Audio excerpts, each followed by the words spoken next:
Hello everyone, welcome to our channel coding Tamil. இன்றைக்கி video என்ன பார்க்க போகிறோம்னு பார்த்தீங்கன்னா, how to become a customs ஆஃபீஸருங்கிறத பார்க்க போகிறோம். நம்ம சேனல் சப்ஸ்கிரைப் பண்ணாமல் சப்ஸ்கிரைப் பண்ணிடுங்க, பக்கத்துக்கு பெல் ஐக்கான் கிளிக் பண்ணிடுங்க. இப்போ வாங்க நம்ம வீடியோக்குள்ளே போகலாம்.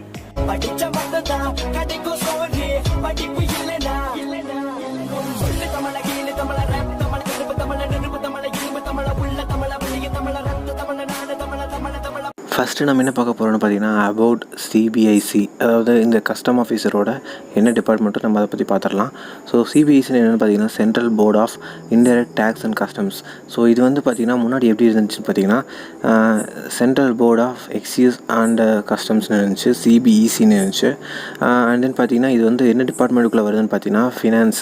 ஸோ ஃபினான்ஸ் டிபார்ட்மெண்ட்டுக்குள்ளே தான் வருது. ஸோ அவங்க மினிஸ்ட்ரிக்குள்ளே தான் வருது. அது போக வந்து பார்த்திங்கன்னா லாஸ் வந்து பார்த்திங்கன்னா, இப்போ central issues of service tax laws அப்படின்னு சொல்லி தனியாக லா இருக்குது. ஸோ இந்த சட்டத்துக்கு கீழே நீங்கள் ஏதாவது தப்பு பண்ணிங்கன்னா, இந்த ஏதாவது கஸ்டம் டியூட்டிக்குள்ளே ஏதாவது தப்பு பண்ணிங்கன்னா உங்களுக்கு இந்த லா தான் வந்து அப்ளை ஆகும். அண்ட் தென் பார்த்திங்கன்னா இதோட டிபார்ட்மெண்ட்டில் வந்து யார் ஸ்டாஃபாக இருப்பாங்கன்னு பார்த்தீங்கன்னா, ஐஆர்எஸ், அதாவது இந்தியன் ரெவென்யூ சர்வீஸ் இருக்கிறவங்க தான் அதில் ஸ்டாஃபாக இருப்பாங்க. அது போக வந்து பார்த்திங்கன்னா சில பேர் ப்ரொமோட் ஆகியோ இல்லை அசிஸ்டண்ட்டு கிளர்க் அந்த மாதிரிலாம் இருப்பாங்களே. ஸோ அவங்களாம் வந்து பார்த்திங்கன்னா நான் ஐஆர்எஸ் ஆஃபீஸராக இருப்பாங்க. Next about custom officer. So custom ஆஃபீஸரை பற்றி பார்க்கலாம். ஸோ நம்ம படத்துலலாம் பார்த்துருப்போம், கஸ்டம் ஆஃபீஸர் வந்து ஏர்போர்ட்டில் வெயிட் பண்ணிட்டுருப்பாங்க. ஏதாவது இல்லீகல் குட்ஸ் வந்துச்சுன்னா அதை பிடிக்கிறது அவங்களுக்கு வேலையாக இருக்கும். சில டைம் வந்து தப்பிக்கவும் செஞ்சுருவாங்க. நம்ம கஸ்டம் டியூட்டியிலேருந்து அந்த சரக்கை வெளியே கொண்டு போயிடுவாங்க ஏர்போர்ட்லேருந்து.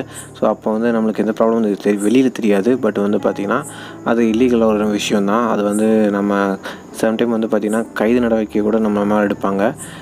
அதாவது நீங்கள் இல்லீகல் குட்ஸ் கொண்டு வரீங்களா தான்.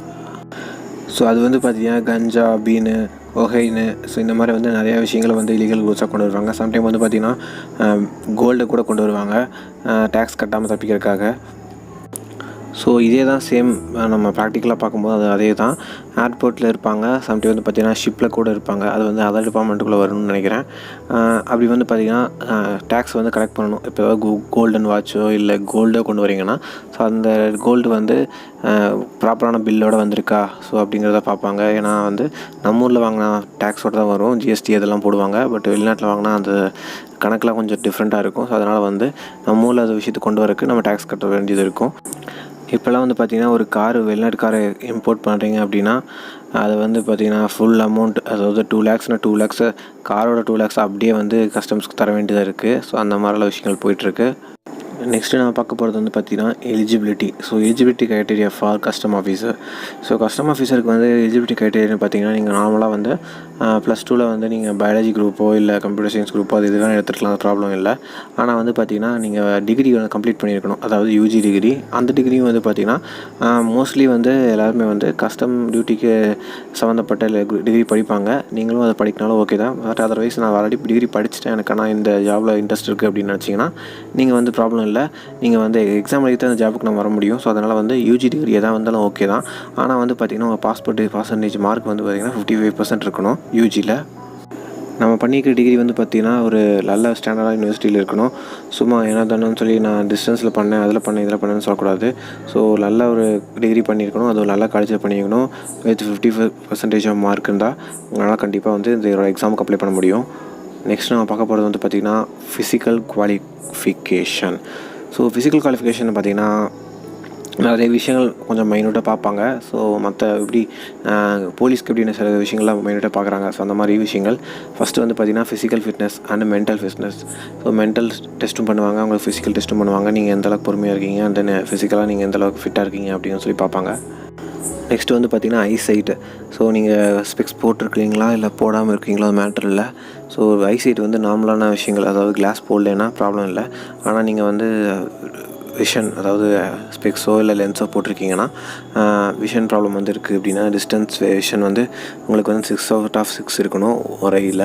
இன்னொரு ஐயில் வந்து பார்த்திங்கன்னா 6/9 இருக்கணும், அதாவது தூரக்கண்ணு வச்சுக்கங்களேன். அண்ட் தென் கிட்ட பார்வை அப்படின்னா வந்து 0.6 இருக்கணும் ஒரு ஐயில். அண்ட் தென் இன்னொரு ஐயில் வந்து 0.8 இருக்கணும்.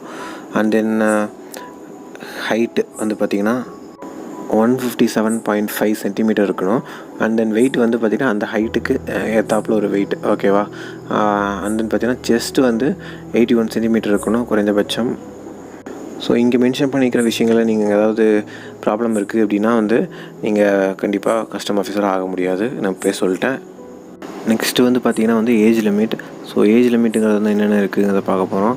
ஸோ ஏஜ் லிமிட் வந்து எல்லா ஜாபுக்கும் இருக்குது, சில எக்ஸாமுக்கு கண்டிப்பாக இருக்கும். ஸோ இதே மாதிரி கஸ்டம் ஆஃபீஸர் எக்ஸாமுக்கும் வந்து ஏஜ் லிமிட் இருக்குது. அது வந்து பார்த்திங்கன்னா கேஸ்ட் வைஸும் மாறும். சம்டைம் வந்து பார்த்திங்கன்னா மினிமம் மேக்ஸிமம் ஏஜ் இருக்கும். மினிமம் ஏஜ் வந்து பார்த்திங்கன்னா 21. அதாவது நீங்கள் பேச்சுலர் டிகிரி முடிக்கிறீங்கல்ல, அதாவது 18, 19, 20, 21. ஸோ இந்த 4 இயர்ஸ்க்குள்ளே நீங்கள் அந்த பேச்சுலர் டிகிரி முடிச்சிருவீங்க. முடிச்சதுக்கப்புறம் வந்து பார்த்திங்கன்னா இங்கே 21 தான் இங்கே ஏஜ் லிமிட்டாக ஃபஸ்ட் ஸ்டார்ட் ஆகுது. அண்ட் தென் பார்த்திங்கன்னா எவ்வளோ நாள், அதாவது அந்த எக்ஸாமுக்கு வந்து நீங்கள் ஏஜ் வரைக்கும் ட்ரை பண்ணலான்னு பார்த்தீங்கன்னா 30, உங்களுக்கு வயசு வந்து 30 ஆகிற வரைக்கும் நீங்கள் ட்ரை பண்ணலாம் இந்த ஜாபுக்கு. Applicant should have under privileged group maybe eligible for age reduction. So ஏதாவது SC ST கிளாஸ் இருந்தால் வந்து உங்களுக்கு வந்து ப்ளஸ் ஆர் மைனஸ் அந்த 30 or 31 அந்த மாதிரி வந்து உங்களுக்கு ஏஜ் ரிடக்ஷன் கிடைக்கும். நெக்ஸ்ட்டு நம்ம பார்க்க போகிறது என்னென்னு பார்த்தீங்கன்னா responsibility of custom officer. So ரெஸ்பான்சிபிலிட்டின்னு சொல்லலாம், டியூட்டிஸ்ன்னு சொல்லலாம், எப்படி வேணால் சொல்லலாம். ஸோ கஸ்டம் ஆஃபீஸர் ஆனதுக்கப்புறமா வந்து நீங்கள் என்னென்ன விஷயங்கள்லாம் ஜாப் ரோலில் பண்ண வேண்டியது இருக்கும் அப்படிங்கிறத நம்ம இப்போ பார்க்க போகிறோம். ஃபஸ்ட்டு வந்து பார்த்திங்கன்னா identify the people asking questions on the basics of pre crime. So சில விஷயங்கள்லாம் வந்து பார்த்திங்கன்னா நம்ம கண்ணிலே வந்து அனலைஸ் பண்ணி போலீஸ் மாதிரி நோட்டம் போட வேண்டியது இருக்கும். ஸோ அப்போ தான் நம்மளால் கண்டுபிடிக்க முடியும் யார் வந்து கடத்துகிறாங்க, யார் நல்லவங்க கெட்டவங்க அப்படின்னு சொல்லி. ஸோ இந்த மாதிரி விஷயங்கள்லாம் வந்து முன்னாடியே நம்ம ப்ரீ க்ரைமாக வந்து செக் பண்ணணும், அதுதான் அவங்க சொல்கிறாங்க. நெக்ஸ்ட் வந்து பார்த்திங்கன்னா looking for smuggled goods and people. So யார் ஸ்மகிள் பண்ணுறாங்கன்னா வந்து அவங்களையும் நம்ம பார்க்க வேண்டியது இருக்கும். அண்ட் தென் தேர்டு வந்து arrest the people with suspensions of trafficking. So அவங்க ஏதாவது சம்திங் ஏதாவது இல்லீகல் குட்ஸோ மாதிரி இல்லாமல் வேறு ஏதாச்சும் எப்படி சொல்கிறது சஸ்பீஷியஸாக அவங்க வந்தாங்கன்னா வந்து அவங்கள அரெஸ்ட் பண்ணக்கூட நம்ம வந்து உரிமை இருக்குது, சட்டத்தில் இடம் இருக்குன்னு வச்சுக்கலாம். நெக்ஸ்ட்டு வந்து check the documents related to the goods to be imported. So ஏதாவது இம்போர்ட் ஆகிருக்கு அப்படின்னா ஸோ அதோட டாக்குமெண்ட்ஸ் எல்லாம் கரெக்டாக ப்ராப்பராக இருக்கா. இப்போ எக்ஸாம்பிள் ஏதாவது கோல்டு வாட்ச்னு சொல்லியிருந்தா முன்னாடியே, ஸோ அந்த மாதிரி விஷயங்கள்லாம் வந்துச்சுன்னா ஸோ அதோட டாக்குமெண்ட்ஸ், அதாவது அதோட பில்ஸ் எல்லாம் கரெக்டாக இருக்கா, அங்கே வாங்கினது பில் அப்படிங்கலாம் நம்ம செக் பண்ண வேண்டியது இருக்கும். And then detecting the drug trafficking and whom their case is going. So ட்ரக்கில் வந்து ஏதாவது ட்ரக் போட்டுட்டு வருவாங்க சில பேர் ட்ரக்கை கடத்திட்டு வருவாங்க. ஸோ அவங்களாம் வந்து நம்ம வந்து அவங்க கேஸ் போட்டு நம்ம அவங்கள வந்து உள்ள தள்ளவும் சான்சஸ் இருக்குது, நம்ம பண்ண முடியும். அண்ட் தென் ஃபைனலாக வந்து பார்த்திங்கன்னா preventing illegal trades of existence. So அதான் முன்னாடியே சொல்லியிருந்தேன். ஸோ ப்ரிவென்டிங் அதாவது முன்னாடியே நம்ம தடுக்கிறது இல்லீகல் ட்ரேட், அதாவது ட்ரேட் எதாவது நடந்துச்சுன்னா அதாவது சரக்கு கை மாறுது அந்த மாதிரி சொல்லுவாங்கள்ல, ஸோ அந்த மாதிரி விஷயங்கள்லாம் நடந்துச்சுன்னா நம்ம வந்து முன்னாடியே நின்று தடுக்கணும். அண்ட் தென் ஸோ ஃபைனலாக ஒரு 4 எக்ஸ்ட்ரா ரோல்ஸ் அண்ட் ரெஸ்பான்சிபிலிட்டி பார்த்துடலாம். Arresting and charging peoples. So முன்னாடி சொல்லியிருந்தேன் ஏதாவது ப்ராப்ளம் ஆச்சுன்னா வந்து அரெஸ்ட் பண்ண நம்மளோட உரிமை சட்டத்தில் இடம் இருக்குது, அரெஸ்ட்டும் பண்ணலாம், அவங்க வந்து சார்ஜும் பண்ணலாம், அவங்கள அடிக்கவும் செய்யலாம். And then preparing statements and reports. So ஒருத்தங்களை நம்ம அரெஸ்ட் பண்ணுறோன்னா அவங்களுக்கான ஸ்டேட்மெண்ட் ரிப்போர்ட் எல்லாமே நம்ம கரெக்டாக ப்ராப்பராக வந்து ப்ரிப்பேர் பண்ணிக்கணும். அண்ட் தென் பார்த்திங்கன்னா working alongside of police or home office and attending the court. So கோர்ட்டில் கூட நம்ம போய் நம்மளோட டாக்குமெண்ட்ஸ் எல்லாம் ப்ரிப்பேர் பண்ண டாக்குமெண்ட்ஸ் எல்லாம் கொடுத்து நம்மளோட கேஸை வந்து நம்ம கொண்டு போக முடியும். ஏன்னா நாம தான் அந்த கேஸ் பிடிச்சிருக்கோம். ஸோ அதனால் இந்த மாதிரி கேஸை பிடிக்கும்போது தான் வந்து உங்களுக்கு வந்து பெரிய பெரிய கேஸாக இருந்ததுன்னா நீங்கள் ப்ராப்பராக டாக்குமெண்ட்லாம் வச்சுருக்கீங்க, நம்ம இந்த மாதிரி அவங்கள பிடிச்சிருக்கீங்க அப்படின்னா அப்போ வந்து உங்களுக்கு வந்து ப்ரொமோஷன் ஆகிறதுக்கு சில பாயிண்ட்ஸாக கிடைக்கும். நெக்ஸ்ட் நம்ம பார்க்க போகிறது என்னென்னு பார்த்தீங்கன்னா skill set for custom officer. So இந்த ஸ்கில் செட்டில் வந்து பார்த்திங்கன்னா ஒரு காமன் மேனுக்கு இருக்கக்கூடிய ஸ்கில் செட் தான் நான் போட்டிருக்கேன். இதுக்குன்னு வந்து ஸ்கில் செட்னு ஒன்றும் இல்லை. நம்ம வந்து ஒன்ஸ் எக்ஸாம் முடிச்சதுக்கப்புறம் நம்ம ட்ரைனிங் கொடுப்பாங்க, நம்ம அதை பொறுத்து நம்ம ஜாப்பை ஜாயின் பண்ணிக்கலாம். ஸோ இது வந்து பார்த்திங்கன்னா ஜென்ரலான ஸ்கில்ஸ் என்னென்னு பாருங்கள். Firm and fair. So firm and ஃபேருங்கிறது ஒன்றும் இல்லை, நியாயமாக நடந்துக்கணும், உண்மையாக நடந்துக்கணும், உறுதியாக நடந்துக்கணும்னு சொல்லுவாங்க. And then good sense of judgment. So நம்மளுக்கு வந்து நல்லா முடிவெடுக்க தெரியணும். ஸோ இவங்க கடத்திருப்பாங்க, இல்லை கடத்திருக்க மாட்டாங்க. ஸோ அந்த மாதிரி விஷயங்கள்லாம் கொஞ்சம் டீப்பாக வந்து நம்மளுக்கு முடிவெடுக்க தெரியணும். ஆஃப்டர் தட் வந்து பார்த்திங்கன்னா pay close attention to the detail. So சில விஷயங்கள்லாம் வந்து நம்ம டீட்டெயிலாக நோட் பண்ண வேண்டியது இருக்கும். சில பேர் ஏமாற்றவும் செய்வாங்க. ஸோ அதனால் அண்ட் தென் பார்த்திங்கன்னா நம்ம வந்து எந்த விஷயத்துக்கும் வந்து காசு கொடுத்து நான் வெளியே போய்க்கிறோன்னு சொல்கிறாங்கன்னா அதெல்லாம் முடியாது. ஸோ நம்ம ஹானஸ்ட்டாக இருக்கணும். ஸோ அந்த மாதிரி விஷயங்கள்லாம் வந்து ஸ்கில்ஸாக இருக்குது. And then ability to question well. So நம்ம கொஷின்ஸை வந்து நம்ம கரெக்டாக கேட்டால் தான் வந்து நம்மக்கிட்ட மாட்டின திருடாங்க வந்து நம்மகிட்ட மாட்டிப்பாங்க. அதர்வைஸ் வந்து பார்த்திங்கன்னா நாம் வந்து அவங்ககிட்ட மாட்டின மாதிரி நம்ம கடைசியில் அந்த கேஸ் விட்டு நம்ம வெளியே வர வேண்டியதாயிரும். And then confident in decision making, முன்னாடியே சொல்லியிருந்து ஜட்ஜ்மெண்ட் மாதிரி டெசிஷன் மேக்கிங் வந்து நம்ம வந்து கரெக்டாக எடுக்க தெரியணும். And then final one is no criminal convictions. So நம்ம மேலே எந்த ஒரு கிரிமினலான ஆக்டிவிட்டீஸும் வந்து நம்ம மேலே கேஸோ எதுவும் இருக்கக்கூடாது. அப்போ தான் நம்ம இந்த ஜாபுக்கு ஃபுல்லாக ஒரு ஸ்கில் செட்டுன்னு சொல்கிறத விட இது வந்து ஒரு குவாலிஃபிகேஷனை சொல்லலாம் இந்த ஜாபுக்காக. ஆல்சோ வந்து பார்த்திங்கன்னா நீங்கள் வந்து ஜாப் ஜாயின் பண்ணதுக்கப்புறமும் எந்த ஒரு கிரிமினல் அஃபென்ஸும் நீங்கள் பண்ணக்கூடாது. மீன்ஸ் ஏதாவது காசு வாங்கிட்டு சில பேர்லாம் விட்டுருவாங்கல்ல, ஸோ அந்த மாதிரி விஷயங்கள்லாம் பண்ணக்கூடாது. ஸோ அதையும் மென்ஷன் பண்ணியிருக்காங்க. நெக்ஸ்ட்டு நம்ம பார்க்க போகிறது என்னென்னு பார்த்தீங்கன்னா hardest part of being a custom officer. Custom ஆஃபீஸராக இருக்கிறது வந்து எந்த இடத்துல வந்து நம்ம வந்து ரொம்ப கஷ்டமாக இருக்குது அப்படிங்கிறது தான் பார்க்க போகிறோம். So custom officer is a work environment. So இந்த என்வரான்மெண்ட்டை பொறுத்த வரைக்கும் பார்த்திங்கன்னா கொஞ்சம் நாய்ஸியான என்வரான்மெண்ட் தான். அது கூட வந்து பார்த்திங்கன்னா டேஞ்சரஸான என்வரான்மெண்ட் அண்ட் கொஞ்சம் டெட்டியான என்வரான்மெண்ட். ஸோ ஏர்போர்ட் எங்கடா உங்களுக்கு டெட்டி இருக்குன்னு கேட்காதீங்க. ஸோ சில விஷயங்கள்லாம் வந்து டெட்டியான விஷயங்கள்லாம் வந்து மறைச்சு கொண்டு போவாங்க. ஸோ அந்த மாதிரி விஷயங்கள்லாம் நம்ம பார்க்க வேண்டியது இருக்கும். சில இடத்துல வந்து பார்த்திங்கன்னா ட்ரெஸ்ஸை கூட அவங்க ரிமூவ் பண்ண சொல்லுவாங்கள்ல. ஸோ அந்த மாதிரி விஷயங்கள்லாம் நம்ம தான் பார்க்க வேண்டியது இருக்கும். And then search may be involves a rub down, strip, intimate search. So அதை இப்போ தான் சொன்னேன்ல, சர்ச்சிங் ஆப்ஷன் வந்து எந்த மாதிரிலாம் இருக்கும் அப்படிங்கிறது. which some peoples might find a stranger embracing and awaken work task and to a contact. So அவங்க சில பேர் வந்து ஸ்டேஜில் இருக்கிறவங்க வந்து புதுசாக பார்க்குறவங்க போது ஒரு மாதிரி எம்ப்ராசிங்காக இருப்பாங்க. ஸோ அந்த மாதிரி விஷயங்கள்லாம் நம்ம பார்க்கும்போது என்னடா அவங்க நம்மளை இப்படி பார்க்குறாங்க, நம்மளை இப்படி வந்து சர்ச் பண்ணுறாங்க அப்படின்னு சொல்லி மாதிரி இருக்கும், கொஞ்சம் முகம் சொல்லிக்கிற மாதிரி இருக்கும். ஸோ இருந்தாலும் நம்ம கடமை நம்ம செஞ்சு தான் ஆகணும். ஸோ அண்ட் அது மட்டும் இல்லாமல் பார்த்தீங்கன்னா டேஞ்சரஸ் அப்படின்னு போட்டிருக்காங்க. டேஞ்சரஸ்னால் அது எப்படி டேஞ்சரஸ் ஆகும், அந்த மாதிரி பார்க்க டேஞ்சரஸ் இருக்கா அப்படின்னு கேட்டால் அப்படி இல்லை. இது வந்து கன்ஸு அந்த மாதிரி விஷயங்கள், இல்லை துப்பாக்கி சூடு நடக்கவும் சான்சஸ் இருக்குது, பாம்பு வைக்கவும் சான்சஸ் இருக்குது, அந்த மாதிரிலாம் நடக்கும்ல ஏதாவது ப்ராப்ளம் ஆச்சுன்னா. ஸோ அந்த மாதிரி விஷயங்கள், ஏன்னா நம்ம கிலோமீட்டர் வந்து ஏர்போர்ட்டில், ஸோ அதுக்காக. And then finally think twice if you are squeamish to often a specimen passenger from varying stages along with the animal to food. Okay, so சில விஷயங்கள்லாம் வந்து பார்த்திங்கன்னா அனிமலுக்கு வந்து ஃபுட்டை கொடுத்து கடத்துவாங்க. அண்ட் தென் பார்த்திங்கன்னா அதாவது அனிமலோட ஸ்பெசிமனை வந்து செக் பண்ண வேண்டியது இருக்கும். ஸோ இந்த மாதிரி நிறைய விஷயங்கள் இருக்குது. ஓகேவா? ஸோ இந்த மாதிரி டைமில் வந்து பார்த்திங்கன்னா நம்ம வந்து இந்த ஜாப் வந்து நம்மளுக்கு ஒரு கஷ்டமான விஷயமா தெரியும். மற்றபடி வந்து ப்ராப்ளம் இல்லை. நெக்ஸ்ட்டு நான் பார்க்க போகிறேன்னு பார்த்தீங்கன்னா கஸ்டம் ஆஃபீஸர் செக் தி எவ்ரி பேக்கேஜஸ். ஸோ வரக்கூடிய எல்லா பேக்கேஜும் கஸ்டம் ஆஃபீஸ் செக் பண்ணுவாங்களான்னு கேட்டால் இப்போ வந்து பார்த்திங்கன்னா மிஷின்ஸ் வந்துடுச்சு. முன்னாடி தான் வந்து கஸ்டம் ஆஃபீஸர் திணறிட்டு இருந்தாங்க. ஸோ இப்போ வந்து பார்த்திங்கன்னா மிஷின்ஸ் இருக்கிறனால நம்ம ஜஸ்ட்டு உள்ள நம்ம பேசஞ்சர் பேக்ஸை வந்து நம்ம உள்ளே போட்டாவே அதை ஸ்கேன் பண்ணி சொல்லிவிடும் உள்ளே இந்த மாதிரி விஷயங்கள்லாம் இருக்குதுன்னு சொல்லி. ஸோ அப்படி பார்க்கும்போது பார்த்திங்கன்னா நம்ம எல்லா பேக்கையும் செக் பண்ணி தான் ஆகணும். சம்டைம் வந்து பார்த்திங்கன்னா ஹேண்ட் பேக்கில் இருக்கிறத வந்து நம்ம அந்த மாதிரி வச்சு எடுக்கிறதுல ப்ராப்ளம் இருக்காது மோஸ்ட்லி வந்து. ஆனால் சில பேர் சஸ்பீஷியஸாக இருப்பாங்க, அதில் டிரெக்ட் ஆகாத மாதிரி கூட கொண்டு வருவாங்க. அந்த டைமில் வந்து நம்ம வந்து பார்த்திங்கன்னா அவங்களோட பேக்கெல்லாம் கண்டிப்பாக செக் பண்ணி தான் ஆகணும். Custom check the every inbound international packages on the mail. During this process custom officer in a country who are shipping and review the packages. So ஏதாவது பேக்கேஜஸ் வந்து அதாவது பேக்கேஜஸ் மீன்ஸ் ஏதாவது கிஃப்ட்டோ சம்திங் ஏதாவது அவங்க வாங்கிட்டு வந்திருக்காங்க பொருளோன்னா அதோட ரிவ்யூ, இது என்ன மாதிரி ப்ராடக்ட் என்ன ஏதுங்கிறத பார்க்கணும். அது வந்து நம்மளால் தடை பண்ணியிருந்தாங்கன்னா நம்ம வந்து அதை வந்து அங்கேயே வந்து தடுத்து நிறுத்திடணும். இல்லாட்டி வந்து நம்ம நாட்டுக்கு அதை உள்ளே கொண்டு வரக்கு நம்ம அலோவ் பண்ணக்கூடாது. ஸோ இதே மாதிரி நம்ம நாடு மட்டும் இல்லை, எந்த நாடாக இருந்தாலும் சரி அவங்க நாட்டில் அந்த ஒரு விஷயம் வந்து தடையாக இருக்குன்னா நம்ம அந்த நாட்டுக்குள்ளே கொண்டு போகிறோன்னா நம்ம அதை பிடிங்கி வச்சுருவாங்க. அது வந்து பார்த்திங்கன்னா ஒரு ஃபுட்டாக இருந்தாலும் சரி, இல்லை வேறு ஏதாச்சும் இல்லீகல் ப்ராடக்டாக இருந்தாலும் சரி, அன்யூஸ்டு ரேர் ப்ராடக்ட்ஸ்னாலும் சரி, எந்த மாதிரி ப்ராடக்ட்னாலும் சரி வந்து அவங்க வந்து அந்த கண்ட்ரிக்குள்ளே அதை அலோவ் கூடாதுன்னு நினச்சி முடிவு பண்ணிட்டாங்கன்னா அதை கண்டிப்பாக அலோவ் பண்ண மாட்டாங்க, நீங்கள் அதை எப்படி கொண்டு வந்தாலும் சரி. நெக்ஸ்ட்டு நம்ம பார்க்க போகிறோன்னு பார்த்திங்கன்னா கஸ்டம் ஆஃபீஸரோட ஒர்க்கிங் ஹவர்ஸ் தான் பார்க்க போகிறோம். ஸோ ஒர்க்கிங் வந்து நம்ம நார்மலாக ஜாபுக்கு வந்து போகணுன்னா 9 to 10 வரைக்கும் நம்ம போவோம். ஜாயின் ஆகிட்டு சாயந்தரம் வந்து 4 to 5 வீட்டுக்கு வந்து அதாவது நம்ம ஜாப் முடிஞ்சிடும். ஸோ இந்த கஸ்டம் ஆஃபீஸர் ஜாப் வந்து எப்படி இருக்கும் அப்படிங்கிறத பார்க்க போகிறோம். ஸோ இதோட ஒர்க்கிங் ஹவர்ஸுங்கிறது வந்து பார்த்திங்கன்னா airport and sea ports. So நான் முன்னாடியே சொல்லியிருந்தேன்ல, சீ போர்ட்லேயும் இருப்பாங்க ஏர்போர்ட்லேயும் இருப்பாங்கன்னு சொல்லி. ஸோ அவங்க வந்து பார்த்திங்கன்னா ஒரு 36 மணி நேரம் ஒர்க் பண்ணணும். ஓகேவா? ஸோ 36 மணி நேரம்னா ஒரு நாளைக்கு இல்லை, அதாவது 5 டேஸ்க்கு. ஸோ 5 days a week, அதாவது மொத்தமாக வந்து 36 மணி நேரம். ஓகேவா? ஆஸ் அ ஃபுல் டைம் ஆஃபீஸராக இருந்தாங்கன்னா, அதாவது ஷிஃப்ட் ஒர்க்கிங்லும் ஆப்ஷன் இருக்குது. ஷிஃப்ட் ஒர்க்கிங்கில் நீங்கள் ஒர்க் பண்ணுறீங்கன்னா வந்து is available in border production rolls. இது வந்து பார்த்திங்கன்னா 24/7 எசென்ஷியலாக இருக்கும். ஓகேவா? ஸோ அந்த மாதிரி டைமில் வந்து ஷிஃப்ட் ஒர்க்கிங் ஆப்ரேஷன் நடக்கும். அதே நீங்கள் வந்து ஏர்போர்ட் போஸ்ட் ஒர்க் பண்ணிங்கன்னா வந்து உங்களுக்கு 36 ஹவர்ஸ் இருக்கும். அண்ட் தென் நெக்ஸ்ட்டு நம்ம பார்க்க போகிறது part time employment R job. So இது வந்து இதுலேயும் கூட வந்து பார்த்திங்கன்னா ஒர்க்கிங் ஹவர்ஸ் வந்து கொஞ்சம் கம்மியாக இருக்கும்.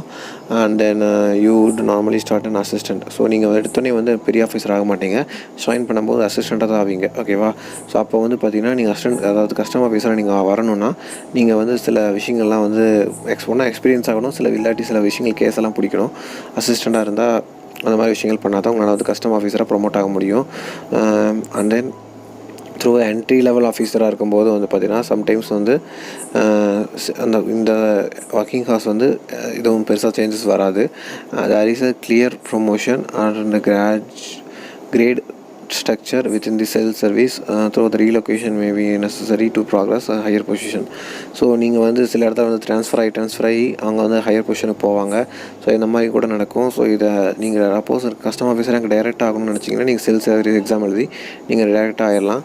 அதர்வைஸ் வந்து பார்த்திங்கன்னா நீங்கள் கொஞ்சம் ப்ரொமோஷனில் போக வேண்டியது இருக்கும். நெக்ஸ்ட்டு நான் பார்க்க போகிறது பார்த்திங்கன்னா என்ட்ரன்ஸ் எக்ஸாமினேஷன். ஸோ இந்த கஸ்டமர் ஆஃபீஸருக்கான என்ட்ரன்ஸ் எக்ஸாமினேஷன் என்னங்கிறத பார்க்க போகிறோம். So candidate who want to become a customer officer, யாருக்கு கஸ்டமர் ஆஃபீஸர் ஆகணும் விருப்பம் இருக்கோ அவங்க வந்து இந்த எக்ஸாமுக்கு அப்ளை பண்ணலாம். So civil service exam, nothing but civil service exam தான். இந்த எக்ஸாம் பொறுத்த வரைக்கும் பார்த்தீங்கன்னா இஸ் ஆர்கனைஸ்ட் பை UPSC, அதாவது பப்ளிக் சர்வீஸ் கமிஷன் அசோசியேஷன் இருக்குது. And then civil service entrance exam வந்து பார்த்திங்கன்னா 27, அதாவது 27 மீன்ஸ் என்னென்னா இந்த எக்ஸாம் நீங்கள் எழுதுனீங்கன்னா நீங்களால் வந்து 27 போஸ்டிங்க்கு போக முடியும். அதில் ஒன் ஆஃப் த போஸ்டிங் தான் இந்த கஸ்டம் ஆஃபீஸர் போஸ்டிங்கும். And then is examination is divide into 3 ஃபேஸாக கண்டக்ட் பண்ணுறாங்க. Civil service aptitude test, civil service chief examination, அப்புறம் பர்சனாலிட்டி டெஸ்ட். ஓகேவா? ஸோ இந்த மாதிரி 3 டெஸ்ட் அவங்க பிரிச்சிருக்காங்க. இந்த 3 டெஸ்ட்டில் வந்து பார்த்திங்கன்னா நம்ம ஃபஸ்ட்டு பார்க்க போகிறது வந்து பாருங்கள் civil service aptitude test. So இந்த டெஸ்ட்டில் வந்து பார்த்திங்கன்னா மொத்தம் 2 பேப்பர் இருக்கும். ஓகே, 2 பேப்பர்ஸ் இருக்கும். Each paper is asked for objective type of questions தான் இருக்கும். அது வந்து இப்போ எவ்வளோ மார்க் இருக்குதுன்னு பார்த்தீங்கன்னா 200 மார்க்குக்கு இருக்கும். National international level current affairs கேட்பாங்க, அதில் ஜென்ரல் அவேர்னஸ் கேட்பாங்க, ஹிஸ்ட்ரி ஆஃப் இந்தியா கேட்பாங்க, ஜியோகிராஃபி கேட்பாங்க, economics, social development, general science, maths, இந்த மாதிரி எல்லா விஷயங்களும் கேட்பாங்க.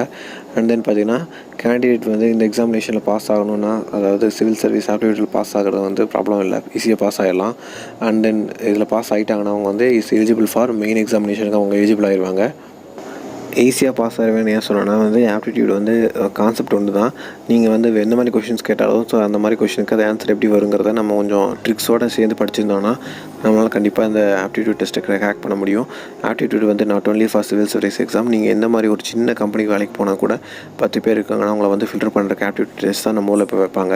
ஸோ அதுக்காக சொன்னேன். நெக்ஸ்ட்டு நம்ம பார்க்க போகிறதுன்னு பார்த்தீங்கன்னா கெரியர் பாத். ஸோ கெரியர் பாத் வந்து இந்த கஸ்டமர் ஆஃபீஸருக்கு எந்த மாதிரி இருக்குங்கிறது தான். ஸோ நான் வந்து இது முடிச்சிருக்கேன் அது முடிச்சிருக்கேன் அப்படின்னு சொல்லி நிறைய பேர் டவுட் கேட்பீங்க. ஸோ அந்த டவுட்டுக்காக கொடுக்கக்கூடியது தான் இந்த 2 minutes. ஸோ பாருங்கள். So pursue of the career in the custom department. So இந்த கஸ்டம் டிபார்ட்மெண்ட்டுக்குள்ளே நம்ம உள்ளே போகணுன்னா எந்த மாதிரி கரியர் பார்த்து வந்து நம்மக்கிட்ட இருக்கணும், பின்னாடி பேக்ரவுண்டில் இருக்கணுங்கிறது தான் பார்க்க போகிறோம். ஸோ இதில் வந்து பார்ட் 1 என்னென்னு பார்த்தீங்கன்னா நீங்கள் வந்து 12th முடிச்சிருக்கணும். அதாவது வந்து எந்த டிபார்ட்மெண்ட்டுங்கிற பாரு எந்த ஒரு குரூப்பாக இருந்தாலும் ஓகே தான். சயின்ஸு, மேக்ஸு, ஆர்ட்ஸு என்ன இருந்தாலும் ஓகே தான். அண்ட் தென் நெக்ஸ்ட் வந்து பார்த்தீங்கன்னா கிராஜுவேஷன் வந்து பார்த்தீங்கன்னா உங்களுக்கு மினிமம் 55% ஆஃப் மார்க்கோட நீங்கள் வந்து பாஸ் ஆகிருக்கணும் உங்களோட UG டிகிரியை. அப்புறம் ஆஃப்டர் கிராஜுவேஷன் முடிஞ்சதுக்கப்புறமா நீங்கள் வந்து ஸ்டாஃப் செலெக்ஷன் கமிட்டி, ஓகேவா? ஸோ கிளியர் ஸ்டாஃப் செலெக்ஷன் கமிட்டியை வந்து அட்டன் பண்ணியிருக்கணும். அதே நீங்கள் பார்ட் 2வாக இருந்தீங்கன்னா, அதாவது இன்னொன்று பார்ட் 2 என்னென்னு பாருங்கள். அதே தான் 12th ஏதோ ஸ்ட்ரீமில் பாஸ் ஆகிருக்கணும், கிராஜுவேஷன் பண்ணியிருக்கணும். ஆனால் வந்து இது ஆஃப்டர் கிராஜுவேஷன் முடிச்சதுக்கப்புறமா clear the civil service examination, ஓகேவா? ஸோ ஸ்டாஃப் செலெக்ஷன் கமிட்டியும் நீங்கள் பாஸ் ஆகிருந்தாலும் நீங்கள் இந்த ஜாபுக்கு வர முடியும். சிவில் சர்வீஸ் எக்ஸாமினேஷன் பாஸ் ஆகிருந்தாலும் நீங்கள் இந்த ஜாபுக்கு வர முடியும். இதில் வந்து பார்த்திங்கன்னா IRS, அந்த இந்தியன் ரெவன்யூ சர்வீஸ் முன்னாடி சொல்லியிருந்தால, ஸோ அந்த ஜாபு, அதாவது அந்த டிபார்ட்மெண்ட்டுக்குள்ளே வந்தீங்கன்னா தான், அதாவது அந்த போஸ்டிங்குள்ளே வந்தீங்கன்னா தான் வந்து நீங்கள் இதுக்குள்ளே வருவீங்க. ஸோ நெக்ஸ்ட் நம்ம பார்க்க போகிறது கெரியர் பார்த்து தேர்டு என்னென்னு பார்த்தீங்கன்னா ஸ்டாஃப் செலெக்ஷன் கமிட்டின்னு சொல்லியிருந்தால அந்த டெஸ்ட்டு. அது வந்து பார்த்திங்கன்னா SSG அண்டு CGL அந்த மாதிரி இருக்குது. ஸ்டாஃப் செலெக்ஷன் கமிட்டி டெஸ்ட்டில் நீங்கள் பாஸ் ஆகிருக்கணும். SSG அண்டு CGLல. அது வந்து பார்த்திங்கன்னா டேட் வந்து பாருங்கள் Tier 1, Tier 2, Tier 3 அதாவது வருஷத்துக்கு 3 டைம் நடக்கும் இந்த staff selection committee test. Important elements என்னென்னா Tier 1 என்ன மாதிரி கொஷின்ஸாக வரும்னா ஜென்ரல் இன்டெலிஜென்ஸ், ஜென்ரல் அவேர்னஸ் இந்த மாதிரி விஷயங்கள்லாம் வரும். Tier 2ல் வந்து என்ன இருக்குன்னா ரெண்டு பேப்பர் இருக்குது. ஒன்று வந்து பார்த்திங்கன்னா quantitative aptitude test and then second வந்து பார்த்திங்கன்னா இங்கிலீஷ் லாங்குவேஜ் தெரிஞ்சிருக்கணும்ல, ஸோ அந்த பேப்பரு. தேர்ட் என்ன பேப்பர்னு பார்த்திங்கன்னா ஸ்டாட்டிஸ்டிக்ஸ் பேப்பரு. ஃபோர்த்து வந்து பார்த்திங்கன்னா ஜென்ரல் ஸ்டடீஸ், அதாவது ஃபினான்ஸ் அண்ட் எக்கனாமிக்ஸ் பேஸ் பண்ணியிருக்கோம் அது. அதுக்கப்புறம் ஓகே, ஸோ இதோட வெப்சைட்டில் நீங்கள் எங்கே போய் பார்க்கலான்னா ssc.nic.in. ஸோ இந்த வெப்சைட்டில் போய் நீங்கள் வந்து இந்த ஸ்டாஃப் செலெக்ஷன் கமிட்டி எக்ஸாம் பற்றி நீங்கள் பார்க்கலாம் டீட்டெயிலாக. ஸோ நம்மளுடைய செகண்டு என்ட்ரன்ஸ் எக்ஸாம் ஒன்று சொல்லியிருந்தேன்ல, அதாவது என்ன எக்ஸாம், யூபிஎஸ்சி, அதாவது சிவில் சர்வீஸ் எக்ஸாம். ஸோ இந்த எக்ஸாம் எழுதி நம்ம உள்ள போக முடியும் கஸ்டம் ஆஃபீஸராக. இந்த எக்ஸாம் வந்து பார்த்திங்கன்னா ஜூன் ஜூலை மாதம் நடக்கும் இயரில். அண்ட் தென் இதில் வந்து 2 டைப் ஆஃப் எக்ஸாம் இருக்குது. ப்ரிமில்ஸு இதில் வந்து பார்த்திங்கன்னா பேப்பர் 1, பேப்பர் 2 2 பேப்பர் இருக்குது. அதே இதில் வந்து பார்த்திங்கன்னா மெயின்ஸில் வந்து பேப்பர் 1, 2, 3, 4, 5, 6, 7, 8, 9. ஸோ மொத்தம் வந்து பார்த்திங்கன்னா 9 பேப்பர் இருக்குது. அதுக்கப்புறம் வந்து பார்த்திங்கன்னா உங்களுக்கு இன்டர்வியூவில் வந்து பர்சனாலிட்டி டெஸ்ட் எடுப்பாங்க. ஸோ இதை விஷயங்கள்லாம் பண்ணுவாங்க. அதுக்கப்புறமா தான் உங்களுக்கு வந்து சிவில் சர்வீஸில் நீங்கள் பாஸ் ஆவீங்க. பாஸ் ஆனதுக்கப்புறம் ஐஆர்எஸில் வந்து ஜாப் ஜாயின் பண்ணுவீங்க. ஸோ இதோட வெப்சைட் லிங்க் பார்த்திங்கன்னா www.upsc.gov.in. நெக்ஸ்ட்டு நம்ம ஃபைனலாக பார்க்க போகிறது ஒரு விஷயம், salary is the main matter. So coming to the point, last but not least, salary என்னங்கிறது பாருங்கள். So there are many ranks in custom officer. So நீங்கள் என்ன சொல்ல வராங்கன்னா, கஸ்டம் ஆஃபீஸர் ஆனோடனே வந்து உங்களுக்கு சேலரி எடுத்து அப்படி அள்ளி கொடுத்துட மாட்டாங்க. நான் முன்னாடியே சொல்லி இந்த மாதிரி உங்களுக்கு அசிஸ்டன்ட் ஜாபில் இருப்பீங்க, அசிஸ்டன்ட்லேருந்து ப்ரமோட் ஆவீங்க. அப்போ தான் கஸ்டம் ஆஃபீஸரோட சேலரி வந்து உங்களுக்கு முழுமையாக கிடைக்கும். ஸோ அப்படி பார்க்கும்போது வந்து பார்த்திங்கன்னா என்ட்ரி லெவல், அதாவது ஒரு எக்ஸிக்யூட்டிவ் லெவல் அந்த மாதிரி இருக்கும்போது லோயர் லெவல் ஆஃப் கிராச்சி இங்கே மென்ஷன் ஆகிருக்கு. ஸோ இன்ஷியல் சேலரி எவ்வளோ இருக்குன்னு பார்த்தீங்கன்னா உங்களுக்கு வந்து 42,000 இருக்கும். ஸோ என்னடா அது 42,000 உங்களுக்கு கம்மியாக இருக்குன்னு சொல்லாதீங்க, எக்ஸ்பீரியன்ஸ் ஆகும்போது இன்னும் ஜாஸ்தியாகவே கிடைக்கும். அதனால நான் 42ன்னு சொன்னேன். இது வந்து பார்த்திங்கன்னா Tier 1 சிட்டிஸில், அதாவது Tier 1 சிட்டிஸ் மீன்ஸ் என்னென்னா டாப் சிட்டிஸ். இப்போது நம்ம ஊரில் சொல்லணும்னா சென்னை, மதுரை, கோயம்புத்தூர், ஸோ இந்த மாதிரி விஷயங்கள்லாம் Tier 1 cities. Including the DNS allowance, house rent allowance, travel allowance, pension, professional tax, employee life insurance, central minimise government health insurance. So இந்த மாதிரி விஷயங்கள்லாம் வந்து Tier 1 வந்து உங்களுக்கு இந்த இனிஷியல் சேலரியோட எக்ஸ்ட்ரா போனஸ் எவ்வளோ கிடைக்கும் நீங்கள் வந்து அந்த சிட்டிஸில் இருந்தீங்கன்னா. And then the salary gradually increases. நம்மளே சொல்லியிருந்தேன், இப்போ உங்களுக்கு வந்து ப்ரொமோஷன் கிடைக்கும் போது இங்கே இன்க்ரிமெண்ட்டும் கிடைக்கும். அதை வந்து பார்த்திங்கன்னா எங்களுக்கு வந்து நார்மலாக நீங்கள் ஒரே ஜாப்பில் அதாவது அசிஸ்டண்ட்டாகவே இருக்கீங்கன்னா அப்போ கூட வந்து உங்களுக்கு வந்து இன்க்ரிமெண்ட் கிடைக்கும். இன்க்ரிமெண்ட் கிடைக்கும் மீன்ஸ் என்னென்னா, அதாவது போனஸ் மாதிரி கொஞ்சம் கொஞ்சமாக இன்க்ரீஸ் ஆகும்னு வச்சுக்கோங்களேன். உங்கள் சேலரி வந்து நிறைய சொல்லுவாங்க, அது அவங்க சொல்லுவாங்க, அது சேலரியில் வந்து சில விஷயங்கள் அந்த கிரேட் இந்த கிரேட்லாம் சொல்லுவாங்க, அந்த மாதிரி விஷயங்கள்லாம் இன்க்ரீஸ் ஆகும். இப்போ நீங்கள் ஒரு பிடிச்சி கொடுக்குறீங்க ஒரு கேஸ்னால் அது வந்து உங்களுக்கு கமிஷன் மாதிரி உங்களுக்கு கிடைக்கும்.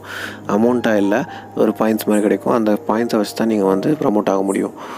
With implementation of 7th CPC அப்படி வந்து இம்ப்ளிமெண்டேஷன் ஏதாவது பண்ணாங்கன்னா, அதாவது 7th பே ஸ்கேலில் வந்து சேஞ்சஸ் நடந்துச்சுன்னா கஸ்டம் ஆஃபீஸோட சேலரி வந்து பாருங்கள், ஒரு இன்ஸ்பெக்டர் ரோலுக்கு வந்து 50,000 rupees கிடைக்கும்.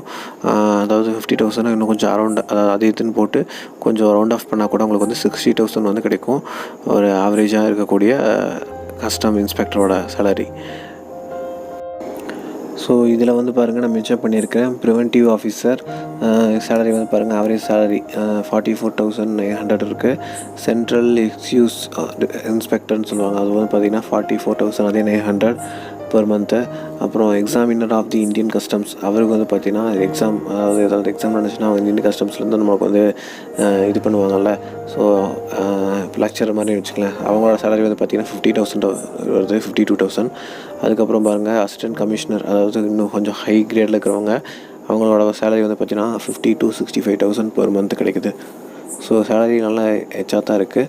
ஸோ நீங்கள் கண்டிப்பாக உங்களால் வந்து ஸ்டாஃப் செலெக்ஷன் கமிட்டி எக்ஸாம் டெஸ்ட்லேயோ இல்லை யூபிஎஸ்சி சிவில் சர்வீஸ் எக்ஸாம் டெஸ்ட்லேயோ நீங்கள் பாஸ் ஆனீங்கன்னா கண்டிப்பாக கஸ்டம் ஆஃபீஸர் ஆக முடியும். All the best. Thanks for வாட்சிங்.